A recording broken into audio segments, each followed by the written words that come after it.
अल्लाह ही अल्लाह किया करो, दुख ना किसी। जुलाल बादशाही हो कि जमहूरी तमाशा हो, जुदा हो दीन सियासत से तो रह जाती है चंगेज़ी। अस्सलाम वालेकुम, मैं हूँ मौज़म अंसारी और आप देखें मेरा यूट्यूब चैनल दी रियल टॉक पॉडकास्ट। आज हमारी लोकेशन हम पीटीवी कराची में मौजूद है और करने जा रही है ज़बरदस्त सा व्लॉग। जुड़े रहिए मेरे चैनल के साथ, थैंक यू। जहाँ सच सिर्फ सुना नहीं जाता है, महसूस किया जाता है और बेनकाब भी। जी बिल्कुल, आज हमारे साथ मौजूद है एक ऐसी आवाज़, एक ऐसी शख्सियत। करने जा रहे हैं आज का व्लॉग जो कि पीटीवी कराची के अंदर इन्होंने ऐसे जीएम काम कर रहे हैं और बड़ी ज़बरदस्त काम कर रहे हैं। तो आज हम इनकी जर्नी के ऊपर बात। हम मौजूद है पीटीवी कराची में। अगर पीटीवी कराची में की आप बात करें टेलीविज़न की, पाकिस्तान टेलीविज़न की, तो 1970-1965 की दहाई के अंदर जो इनके ड्रामे थे, वो ड्रामे ऐसे होते थे जैसे कि अनकही, अंकल उर्फ़ी, ये सब चीज़ें 50-50 और भी बहुत से इनके ब्लॉकबस्टर्स ड्रामे थे और एपिसोड्स आते थे। ये वो एपिसोड ड्रामे होते थे कि इस वक्त जो है ना लोग इन ड्रामों के लिए जो है ना घरों में बैठे हुए होते थे और ये देख रहे होते थे। तो ये पीटीवी का जो सफ़र है, जो जर्नी है, हम अभी इस पे बात करेंगे। तो जुड़े रहिए मेरे चैनल के साथ, शुक्रिया। आज हमारी जो गेस्ट है बहुत ज़बरदस्त शख्सियत के मालिक सैयद अमजद शाह साहब, जो कि पीटीवी कराची के जनरल मैनेजर है। इनके साथ इनकी जर्नी के ऊपर एक ज़बरदस्त सा व्लॉग करने जा रहे हैं। जुड़े रहिए मेरे चैनल के साथ। आज का व्लॉग मेरे तमाम पिछले व्लॉग के मुकाबले में डिफरेंट और मुख्तलिफ होने जा रहा है। शुक्रिया। अच्छा सर, मेरे देखने वाले, सुनने वाले और पसंद करने वाले, सबसे पहले अमजद शाह साहब, आपकी जर्नी के ऊपर हम एक नॉर्मल सा मेरे रूटीन क्वेश्चन होता है, how to start your journey. आपकी जर्नी कहाँ से शुरू होती है, मेरे देखने वालों को प्लीज़ बताइए। मौसम साहब, बहुत शुक्रिया आपका। मैं आपका बेइंतहा शुक्रगुजार हूँ कि आप पीटीवी कराची सेंटर आज तशरीफ़ लाए। और पीटीवी कराची सेंटर एक बेइंतहा तारीख़ी अहमियत का हामिल एक इदारा है, एक मरकज़ है। और यकीनन हमारी ज़िंदगियों से अगर पीटीवी निकल जाए तो कुछ ज़्यादा रहता नहीं है। और हमारी तरबियत ही पीटीवी से हुई। हमें नशिस्त व बर्खास्त के आदाब पीटीवी ने सिखाए, गुफ्तगू किस तरह करनी है। और यहाँ पर जिन जिन बड़ी बड़ी शख्सियात के साथ काम करने का मौका मिला, शायर, अदीब, फ़नकार, कॉम्पेयर, बड़े बड़े दानिश्वर, तालीमी माहिरीन, प्रोड्यूसर्स, डायरेक्टर, टेक्निकल लोग, तो यकीन कीजिए ये तो बचपन से ही ख्वाहिश थी कि किसी तरह पीटीवी से हमारा ताल्लुक़ बन जाए। और ज़माना तालिब इल्मी का जो था मेरा, वो रोड़ी में गुज़रा। मेरा सक्कर से मेरा ताल्लुक़ है, मेरी तालीम भी वहाँ की है। और स्क्रीन पे जब सबसे आखिर में नाम आता था कि प्रोड्यूसर और पेशकश और हिदायतकार, तो मेरी भी ख्वाहिश थी कि यार काश मैं भी प्रोड्यूसर बनूँ और पाकिस्तान टेलीविज़न का बनूँ। तो ज़ाहिर है कि उस ज़माने के जो ड्रामे, उस ज़माने के जो सीरियल, उस ज़माने के जो सीरीज़, जो बच्चों के प्रोग्राम, जो मौसीकी के प्रोग्राम, जो अदब के प्रोग्राम देखते थे, ज़ाहिर एक ही चैनल था और हम सब देखते थे। तो बहुत फैंटेसाइज़ करते थे कि ये भाई कोई अलग ही कोई मखलूक है जो इस तरह का काम कर रहे हैं। तो मेरी बहुत ख्वाहिश थी कि मैं पीटीवी ज्वाइन करूँ। फिर यकीन कीजिए, फिर मैंने कोई जंप नहीं लगाया, कोई शॉर्टकट नहीं। पहले तो मैं अपने शागिर्दी की ज़माने में जब मैं वहाँ पढ़ रहा था, तालिब इल्म था, तो स्कूल के ज़माने में स्टेज करता था, वहाँ के प्रोग्राम, वहाँ का थिएटर किया। फिर रेडियो पाकिस्तान खैरपुर पे काम किया। फिर यहाँ पर मैं आया, पीटीवी पे ड्रामा करने का शौक़ था मुझे। खैर वो तो इस हद तक हुआ नहीं, क्योंकि ज़ाहिर है कि सक्खर से या रोड़ी से आया हुआ किसी लड़के के लिए यहाँ पर रहना बहुत मुश्किल था।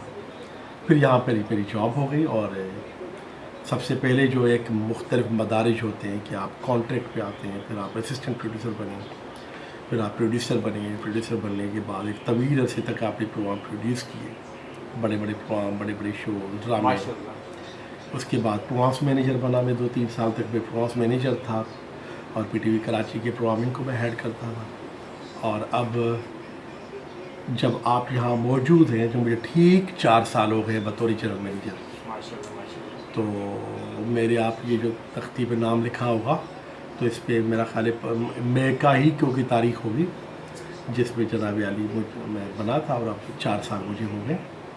मगर असल में मैं चूँकि प्रोड्यूसर ही हूँ बुनियादी तौर पर, तो मैं प्रोग्राम्स मैनेजर बनूँ, जनरल मैनेजर बनूँ, मैं अपने प्रोग्रामों को प्रोड्यूस करता रहता हूँ। अच्छा, तो मैं ये पूछना चाहता कि जो पीटीवी का जो कंटेंट क्वालिटी जो आज से पिछले 20-25 साल, 30 साल पहले था, तो आप क्या समझते हैं कि आज भी पीटीवी उसी को फॉलो कर रहा है? बड़ा अच्छा सवाल किया। और सवाल का तो सबसे पहले मुझसे दाद लीजिए। जनाब अली, अब चूँकि चैनल्स ज़्यादा हो गए तो उस तरह से अब पीटीवी एक चैनल रहा नहीं है, अब ज़ाहिर सैकड़ों चैनल और भी आ गए। मगर आप ये देखें कि पीटीवी एक होता था, अब पीटीवी के अपने कोई 7-8 चैनल है भाई। ज़बरदस्त। पीटीवी स्पोर्ट्स है, पीटीवी न्यूज़ है, पीटीवी ग्लोबल है, ये हमारा इंग्लिश का चैनल है पीटीवी के नाम से, पीटीवी होम है और पीटीवी नेशनल है, पीटीवी बोलान है और पीटीवी, तो हमारे पीटीवी के अपने पीटीवी स्पोर्ट्स के।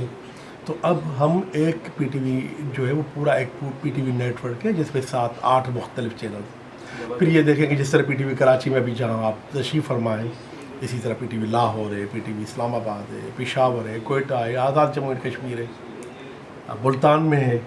तो पीटीवी का अब काम बहुत ज़्यादा वसी हो गया है। पहले एक ही चैनल था पीटीवी और उस पर सारी चीज़ें उसी एक स्क्रीन पे आपको स्पोर्ट्स भी नज़र आती थी, बच्चों का प्रोग्राम भी नज़र आता था, ड्रामे भी, न्यूज़ नेटवर्क भी और करंट अफेयर के प्रोग्राम भी। अब सबको अलग अलग सबके चैनल थे। पहले रात को 12 बजे नशियात बंद हो जाती थी इनकी, तो वो वक्त और आज है कि 24 आवर्स ओपन होती है, तो उसमें और इसमें क्या फ़र्क था? कि उस ज़माने में तो जो पहली सीटी बजती थी ना 3 बजे जब पीटी, तो हम उससे पहले टीवी स्क्रीन के सामने बैठ जाते थे। आपने तो बचपन याद दिला दिया ना।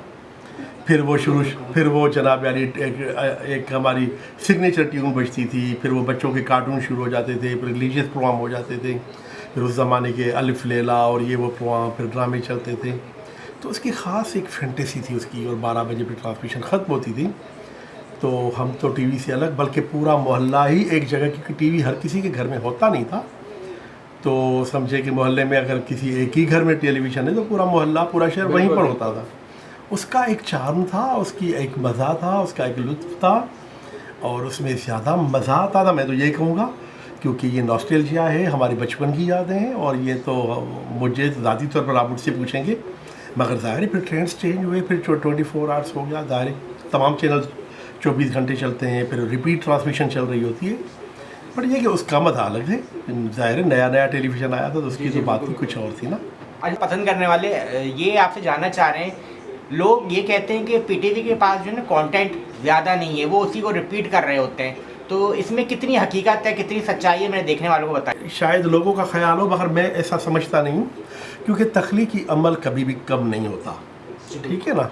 कंटेंट का ताल्लुक चूँकि क्रिएशन से है, तो शायद अब ये बात आपकी जुज़ी तौर पर सही है कि वही एक अदाकार है जो इस चैनल पे भी बैठा हुआ है, इधर भी ड्रामा कर रहा है, उधर भी, क्योंकि अगेन बात यह है कि एक चैनल था ना, तो उस ज़माने में बड़ी पाबंदी होती थी कि भाई किसी अदाकार ने अगर एक सीरियल कर लिया तो उसके बाद फिर बड़ा गैप आता था ना, कि आप 6 महीने तक काम नहीं करेंगे। जी बिल्कुल बिल्कुल। फिर उस ज़माने में जो फिल्म का अदाकार था वो टीवी पे काम नहीं करता था, जो थिएटर का अदाकार था वो फिल्म पे काम नहीं करता था, सब अपना अपना काम करे। अब देखें वही अदाकार हैं जो आपको हर चैनल पर ड्रामे में मुख्तलिफ किरदार करते हुए नजर आएंगे, तो लगता है देखने वालों को कि शायद कंटेंट हमारा रिपीट होता है, मगर सच ऐसा होता नहीं। कहीं होता होगा यकीनन, मैं बाकी चैनल्स की बात नहीं करूँ, मगर मेरा ख्याल है कि पीटीवी का जहाँ तक ताल्लुक है तो हमारा तो पूरी एक डिवीज़न है कंटेंट की, हमारा पूरा एक सेक्शन है जो इसको स्क्रिप्ट को देखता है चीज़ों को, और उसके बाद फिर अप्रूवल होती है। पूरा एक सिस्टम है, फिर सेंटर से लेकर हेड क्वार्टर तक पूरी कमेटी बैठती है जो एक एक चीज़ को देखती है। तो मेरा नहीं ख्याल कि यहाँ पर पीटीवी में कोई रिपीट होता होगा। वही बात है कि सैफ अंदाज़ बयां रंग बदल देता है, वरना दुनिया में कोई बात नई बात नहीं। असल बात है प्रेजेंटेशन की, चीज़ें नई नहीं होंगी। हमारे मौजू तो वही है ना, गमे दौरा भी है, गमे जाना भी है, दुनिया के भी दुख है, ज़माने के भी दुख है, वही सोच ज़माने में जो चीज़ें हैं। असल चीज़ है कि आप उसको प्रेजेंट किस तरह करते हैं, आपकी प्रेजेंटेशन क्या है, बिल्कुल बहुत डिपेंड करते हैं। बहुत ज़बरदस्त बात। मेरे देखने वाले, सुनने वाले, पसंद करने वालों को थोड़ा सा ये बताएं कि पीटीवी और इस वक्त सोशल मीडिया का दौर है, तो सोशल मीडिया ने पीटीवी को कितना सपोर्ट किया, नेगेटिव में या पॉजिटिव में, ये थोड़ा सा मेरे देखने वालों को बताइए प्लीज़। देखिए जी, ये जो सोशल मीडिया का जो जिन है ना, ये सिर्फ पीटीवी पे नहीं, मेरा ख्याल है ये इसने इलेक्ट्रॉनिक मीडिया को और प्रिंट मीडिया को दोनों पर असरअंदाज हुआ है। देखिए अखबार अब कहाँ प्रिंट हो रहे हैं, बिल्कुल बिल्कुल, सब लोग मोबाइल पे देख रहे हैं। इसी तरह बहुत सारा कंटेंट ऐसा है जो मोबाइल पे आप लोग देखते हैं, ड्रामे भी देखते हैं, दीगर प्रोग्राम भी देखते हैं। अब जितने भी चैनल है बशमूल पीटीवी के, हम अपना सारा कंटेंट जब पीटीवी पे एक दफ़ा एक चीज़ ऑन एयर चली जाती है, तो खुद हम सोशल मीडिया का सहारा लेते हैं। हमारी वही चीज़ें यूट्यूब पे, फेसबुक पे, अपने दीगर जो हमारे हैं उस पे सब हम करते हैं, रील वगैरह डालता है। ये तो अच्छी बात है, क्योंकि आज का व्यूअर्स जो है ना भाई, उस ज़माने में आता था कि ये ड्रामा 50-50 है, या अंधेरा उजाला है, या सोना चांदी है, या जनाब प्याली अनकही है, दीवारें हैं, धूप किनारे है, जंगल है, दीवारें, उल्ले 8 बजे तो लोग 8 बजे ही देखते थे। अब लोगों के पास इतना टाइम नहीं है, वो आपकी चीज़ अपनी कन्वीनियंट के साथ देखना चाह रहे हैं, जिसके लिए सोशल मीडिया ठीक है। एक ड्रामा मैंने किया, पीटीवी से ऑन एयर चला गया, अब मैंने उसको सोशल मीडिया भी डाल दिया, तो आपके लिए और मेरे लिए आसानी हो गई कि हमें घर में जब टाइम मिलेगा हम उसको लिंक को ओपन करके अपना ड्रामा देखेंगे, अपना प्रोग्राम देखेंगे, अपना शो देखेंगे। तो ये पूरी दुनिया में मेरा ख्याल है कि सोशल मीडिया इस मामले में बड़ा सपोर्टिव रहा है। मगर वो चीज़ें जो कुछ नेगेटिव आ रही हैं, जो दूसरे लोग जो बग़ैर सीखे हुए आर्ट के हवाले से, कल्चर के हवाले से या तहज़ीब के हवाले से चीज़ें डालते हैं बग़ैर सीखे हुए, तो ज़ाहिर है उसके नुकसान भी हैं। बट इसका अच्छा इस्तेमाल किया जा सकता है सोशल मीडिया का, और बड़ा पॉजिटिव है, और पूरी दुनिया उस पर जा रही है। मेरा ख्याल है अब तो हर आदमी के हाथ में एक चैनल आ गया है। आपने ये बहुत ज़बरदस्त बात बोली कि चल रही है और आपने रखी है, और माशाल्लाह से मेरी दुआ है कि आप मज़ीद तरक्की करें सर। अच्छा, मेरे देखने वालों को सर ये बताएं कि पीटीवी जो कि हमारा नेशनल टीवी है, तो पीटीवी में अगर किसी न्यू टैलेंट को आना हो तो वो कैसे इंटर होगा, या यहाँ पे भी सर वही पर्ची चल रही होती है? मौसम साहब, आप आज पहली दफ़ा पीटीवी आए, आपने मुझे बताया। जी बिल्कुल इस सर। इंटरव्यू के बाद आपको आने में कोई दुश्वारी हुई? नहीं सर, मुझे कोई दुश्वारी नहीं है, और बड़े सपोर्टिव लोग आप पे खड़े हैं। तो मेरा ख्याल है इस बात का जवाब ये है, हमारे दरवाजे सबके लिए खुले हुए, और मेरा तो ये ख्याल है कि हम हैं तो हम नए टैलेंट को सपोर्ट करने के लिए, उनको आगे बढ़ाने के लिए ही मौजूद हैं, और पीटीवी के लिए तो सबके दरवाजे सबके लिए खुले। और जितने बड़े लोग पाकिस्तान में आए भाई, वो उनका ताल्लुक अदब से हो, शायरी से हो, म्यूज़िक से हो, अदाकारी से हो, लिखने पढ़ने से हो, वो सब देखें। उनकी इब्तदा इसी दरो दीवार पीटीवी से हुई है। तो पीटीवी एक का दर्जा, एक इदारे का दर्जा है, और जितने भी बड़े लोग हैं वो उनका ताल्लुक बिलवास्ता या बिलावास्ता इन्हीं इदारों से रहा है, रेडियो से रहा है, टेलीविज़न से रहा है। जब कहीं वो आगे उनका नाम अल्लाह ताला ने किया, यकीनन उनकी अपनी सलाहियतें हैं, मगर वो जो एक प्लेटफॉर्म उनको मिला वो पीटीवी का ही मिला।